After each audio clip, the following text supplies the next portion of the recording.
കാണുന്നുണ്ടല്ല പെണ്ണുങ്ങള്. ഞാൻ അറിയുന്നുണ്ട് മുത്തപ്പൻ, കാണുന്നുണ്ട്.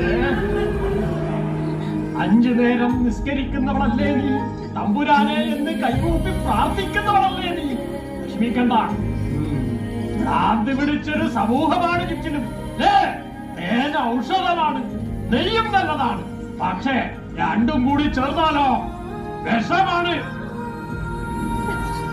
അതുപോലെ മതവും രാഷ്ട്രീയവും ചേർന്നാല് ഭ്രാന്താണ്. നെല്ലിക്കാത്തടം തലക്ക് വെച്ചാലും മാറാത്ത തട്ടഭ്രാന്ത്. വിഷമിക്കണ്ട പൈതങ്ങളെ, മുത്തപ്പൻ കൂടെ ഉണ്ട് കേട്ടോ.